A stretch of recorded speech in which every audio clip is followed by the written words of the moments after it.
क्या क्या करता है सर रेबीज़ का वायरस अगर घुस गया आपके ब्लड में?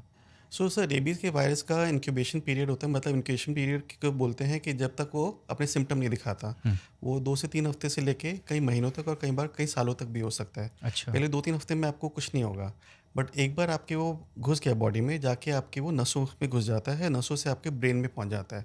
फिर जाके आपके ब्रेन में कंडीशन कर देता है जिसको बोलते हैं एन्सेफेलाइटिस, यानी आपका जो ब्रेन है उसके अंदर बहुत ज़्यादा सूजन ले आता जो है। अभी दिमागी बुखार चलता है उसको ही? जी, उसको दिमागी बुखार मान सकते हैं। हुँ, हुँ। दिमागी बुखार बहुत तरह के होते हैं, अच्छा। मल्टीपल वायरसेस, मल्टीपल हुँ, बैक्टीरिया, टीबी अलग-अलग कारणों से होते हैं। अच्छा। ये भी एक तरह का दिमागी बुखार होता है जो कि दिमाग में घुस के एन्सेफेलाइटिस कर देता है।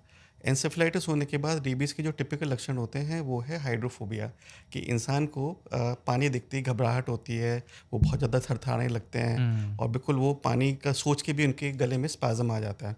कुछ इंसानों को एयरोफोबिया भी होता है कि हवा लगने से भी उनको बहुत ज़्यादा घबराहट होती है। हुँ। धीरे-धीरे करके इंसान बेहोश हो जाता है और कुछ दिनों में ही उनकी डेथ हो जाती है। ये सिम्पटम कब आते हैं? कितने दिनों बाद? कोई अमूमन इसका सो कुछ? जैसे मैंने बताया कि 2 हफ्ते के पहले तो नहीं आएँगे, 2 हफ्ते अच्छा, के बाद वो कभी भी आ सकते हैं, 3 महीने बाद भी आ सकते हैं, 6 महीने बाद भी, कुछ लोगों को सालों के बाद भी आ अच्छा, सकते हैं। इसीलिए गाँव में लोग पहले क्या करते थे, कुत्ता काटता था तो कुएँ के पास ले जा कर के, जी, अब भी है कई जगह जी, कि बाल्टी में पानी जी, बाल्टी दिखाते हैं कि। जी, अच्छा, एक भ्रांति और है कि कुत्ता काटता है अगर, जी, तो आदमी भी कुत्ते जैसा बिहेव करता है। जी, एक ये भी भ्रांति है कि अगर पागल कुत्ता आपको काटता है तो जी। वो ज़्यादा खतरनाक है, ऐसा कुछ है क्या?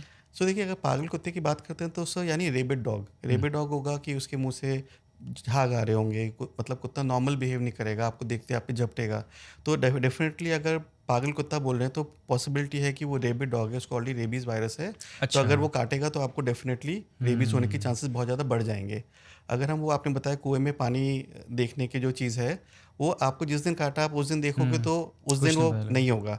वो 2 हफ्ते के बाद से लेके कभी भी हो सकता है वो जो चीज़ है। तो उसको हम नहीं मान सकते एज़ अ साइन कि आपको रेबीज़ नहीं हुआ है। हुँ। तो उस चीज़ को हमारे को नज़रअंदाज कर देना चाहिए। अच्छा, हम कुत्ते काटने की बात कर रहे हैं सर, मैंने अभी कुछ महीने पहले एक न्यूज़ पढ़ी थी, एक बच्चे को कुत्ते ने काटा और मामूली स्क्रैच रहा होगा लेकिन वायरस जैसा आप बता जी, रहे हैं चिपक जी, गया होगा। उसने घर में नहीं बताया डर से जी, कि मुझे जी, मार जी, पड़ेगी। जी, जी, उसके बाद उसके सिम्पटम्स आए जी, और जब जब उसके माता-पिता अस्पताल लेकर उसको जी, गए तब तक लेट हो चुका था। जी, लाइलाज हो चुका था वो जी, बच्चा और जी, बहुत वो इमोशनल करने वाला जी, जी, जी, वीडियो था। जी।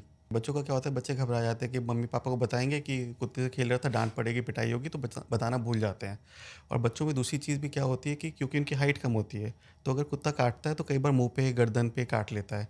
तो जितना आपका घाव दिमाग के करीब होगा, उतना ज़्यादा आपको रेबीज़ होने के चांसेस बढ़ जाएँगे। इसलिए बच्चों में कई बार इन्फेक्शन होने के चांसेस बहुत ज़्यादा बढ़ जाते हैं। अगर कभी भी आपको कुत्ता काट ले तो तुरंत आपको अपने घाव को साबुन के पानी से धोना है 15 मिनट तक। उसके बाद आपको अगर एंटीसेप्टिक है उससे क्लीन करें हुँ। और तुरंत जाके आस-पास के अपने डॉक्टर को या हॉस्पिटल में दिखाएँ। डिपेंडिंग ऑन द कैटेगरी कि आपका कौन-सा वाला वुंड की कैटेगरी है, उसके हिसाब से या तो आपको रेबीज़ की वैक्सीन या रेबीज़ का इम्यूनोग्लोबुलिन या दोनों मिलना चाहिए।